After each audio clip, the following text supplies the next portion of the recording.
Hello ವಿದ್ಯಾರ್ಥಿ ಮಿತ್ರರೇ, ಪುನರ್ವೇಶ ಸಂಸ್ಕಾರಕ್ಕೆ ಸ್ವಾಗತ ಸುಸ್ವಾಗತ. ಸೆಕೆಂಡ್ PUC ಸೆಕೆಂಡ್ ಟೆಸ್ಟ್ ಅಂದ್ರೆ ಇಂಗ್ಲಿಷ್ ಸಬ್ಜೆಕ್ಟ್ ಗೆ ಸಂಬಂಧಪಟ್ಟ ಹಾಗೆ ಕ್ವಶನ್ ಪೇಪರ್ ಪ್ಯಾಟರ್ನ್ ಯಾವ ರೀತಿ ಇರುತ್ತೆ ಫಸ್ಟ್ 40 ಮಾರ್ಕ್ಸ್ ಗೆ ಅಂತ ಹೇಳಿ ಕೇಳ್ತಾ ಇದ್ರು. ಅದೇ ರೀತಿಯಾಗಿ ಫಸ್ಟ್ PUC ಗೂ ಕೂಡ ಸೇಮ್ ಇರುವಂತದ್ದು ಕ್ವಶನ್ ಪೇಪರ್ ಪ್ಯಾಟರ್ನ್. ಓಕೆನಾ? ಸೊ ಹಾಗಾದ್ರೆ ಏನೇನ್ ಇರುತ್ತೆ ಅನ್ನೋದನ್ನ ಈ ಒಂದು ವಿಡಿಯೋದಲ್ಲಿ ನೋಡ್ತಾ ಹೋಗೋಣ ಕ್ವಶನ್ ಪೇಪರ್ ಪ್ಯಾಟರ್ನ್ ನ.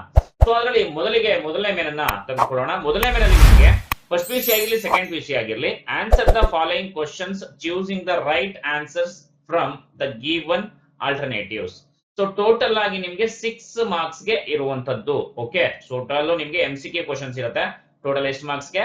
6 ಮಾರ್ಕ್ಸ್ ಗೆ ಇರುತ್ತೆ. ಸೊ ನೀವು ನೋಡ್ತಾ ಇರಬಹುದು ಇಲ್ಲಿ 1 2 ಜೊತೆಗೆ ಸೊ ಅದೇ ರೀತಿಯಾಗಿ ಇನ್ನೇನ್ ಕೇಳ್ತಾರಪ್ಪ ಅಂದ್ರೆ 3 4 5 6 ಕ್ವಶನ್ಸ್ ಇದೆ MCQ ಕ್ವಶನ್ಸ್. ಸೊ ಎಕ್ಸ್ಟ್ರಾ ಯಾವುದೇ ರೀತಿಯಾದಂತದ್ದು ಕೂಡ ಅಲ್ಲಿ ಇರೋದಿಲ್ಲ. ಸೊ ಅದೇ ರೀತಿಯಾಗಿ ನಿಮ್ಗೆ ಸೆಕೆಂಡ್ ಮೇನ್ ಅಲ್ಲಿ ಏನನ್ನ ಕೇಳ್ತಾರಪ್ಪ ಅಂತಂದ್ರೆ answer any 3 of following in paragraph 80 to 100 words. So 3 4s are 12. So ನೀವು ಆನ್ಸರ್ಸ್ ಮಾಡಬೇಕಾಗಿರೋದು 3 ಕ್ವಶನ್ಸ್ ಅಷ್ಟೇನೆ. ಸೊ ಇಲ್ಲಿ ನೀವು ನೋಡ್ತಾ ಇರಬಹುದು 4 ಕ್ವಶನ್ಸ್ ಇರುತ್ತೆ. ಸೊ ಟೋಟಲ್ ಆಗಿ ನಿಮ್ಗೆ ಎಷ್ಟು ಕ್ವಶನ್ಸ್? 4 ಕ್ವಶನ್ಸ್ ಇರುತ್ತೆ. ಆ 4 ಕ್ವಶನ್ಸ್ ಅಲ್ಲಿ ನೀವು ಎಷ್ಟು ಕ್ವಶನ್ ಆನ್ಸರ್ ಮಾಡಬೇಕಾಗುತ್ತೆ? So only 3 questions second main ಅಲ್ಲಿ. ಇನ್ನು ಅದೇ ರೀತಿಯಾಗಿ ಥರ್ಡ್ ಮೇನ್ ಹೋಗೋಣ. ಸೊ ಥರ್ಡ್ ಮೇನ್ ಅಲ್ಲೂ ಅಷ್ಟೇನೆ answer any one of the following in a paragraph 200 words each. So 6 marks ಇರುತ್ತೆ, ಒಂದು ಕ್ವಶನ್ಸ್ ಇರುತ್ತೆ.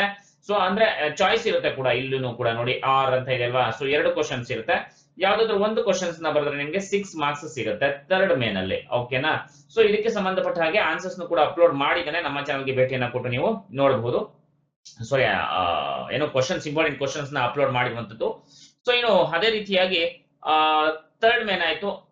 ಇನ್ನು ನೆಕ್ಸ್ಟ್ ಕೇಳುವಂತದ್ದು 12th. ಸೊ ಅಂದ್ರೆ ಗ್ರಾಮರ್ ಸಂಬಂಧಪಟ್ಟಂಗೆ report the following conversation 4 marks ಕೇಳ್ತಾರೆ. ಓಕೆ, ಸೊ ಇಲ್ಲಿ ನೀವು ಏನ್ ಮಾಡ್ಬೇಕಾಗುತ್ತೆ? ರಿಪೋರ್ಟ್ ದ ಫಾಲೋಯಿಂಗ್ ಕನ್ವರ್ಜೇಷನ್ ನ ನೀವು ಬರಿಬೇಕಾಗುತ್ತೆ, ಆನ್ಸರ್ಸ್ ನ ಬರಿಬೇಕಾಗುತ್ತೆ. ಸೊ ಟೋಟಲ್ ಆಗಿ ನಿಮ್ಗೆ 4 ಮಾರ್ಕ್ಸ್ ಅಲ್ಲಿ ಸಿಗುತ್ತೆ.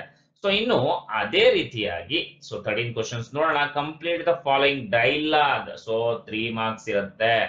ಸೊ ಈ ಡೈಲಾಗ್ ಎಲ್ಲ ನೀವ್ ಏನ್ ಮಾಡ್ಬೇಕಪ್ಪ ಅಂದ್ರೆ ಆನ್ಸರ್ಸ್ ನ ಬರಿಬೇಕಾಗುತ್ತೆ. ಸೊ ಇಲ್ಲಿ ಒಂದು ಕೊಟ್ಟಿರ್ತಾರೆ ಕನ್ವರ್ಜೇಷನ್ ರೀತಿಯಲ್ಲಿ ಇರುತ್ತೆ. ಸೊ ಅದನ್ನ ನೀವ್ ಏನ್ ಮಾಡ್ಬೇಕಾಗುತ್ತೆ? ಫಿಲ್ ಅಪ್ ಮಾಡ್ಕೊಂಡ್ರೆ ನಿಮ್ಗೆ ಅದರಲ್ಲಿ 3 ಮಾರ್ಕ್ಸ್ ನಿಮ್ಗೆ ಸಿಗುತ್ತೆ.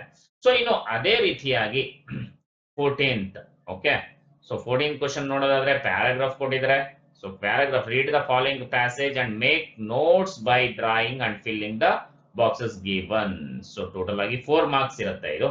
ಓಕೆ, ಸೊ 4 ಮಾರ್ಕ್ಸ್ ಇದ್ರೂ ಕೂಡ ನೀವು ಆರಾಮ್ಸೆ ಈಸಿಯಾಗಿ ಬರಿತಾ ಹೋಗ್ಬೋದು. ಸೊ ಟೆಸ್ಟ್ ಅಲ್ಲಿ ಏನೋ ಆರಾಮ್ಸೆ ಒಳ್ಳೆ ಸ್ಕೋರ್ ನ ಮಾಡಬಹುದು ಅನ್ನೋದು ನನ್ನ ಅಭಿಪ್ರಾಯ.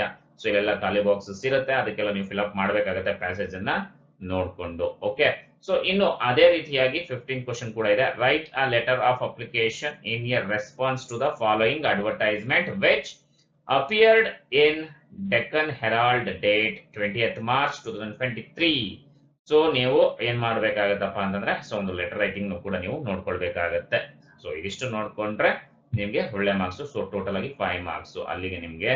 ಸೊ ಟೋಟಲ್ ಆಗಿ ಸಿಗುವಂತದ್ದು ಎಷ್ಟು ಮಾರ್ಕ್ಸ್ ಕಪ್ಪ ಅಂದ್ರೆ ಸೊ 40 ಮಾರ್ಕ್ಸ್ ಗೆ ಎಕ್ಸಾಮ್ ಅನ್ನ ಬರೀಬೇಕಾಗುತ್ತೆ. ಸೊ ಜಸ್ಟ್ ಗ್ರಾಮರ್ ನೇ ನೋಡ್ಕೊಂಡ್ರೆ ನಿಮ್ಗೆ 20 ಮಾರ್ಕ್ಸ್ ಮೇಲೆ ನೀವು ತೆಗಿಬಹುದು ಓನ್ಲಿ ಗ್ರಾಮರ್ ಇಂದ. ಓಕೆನಾ?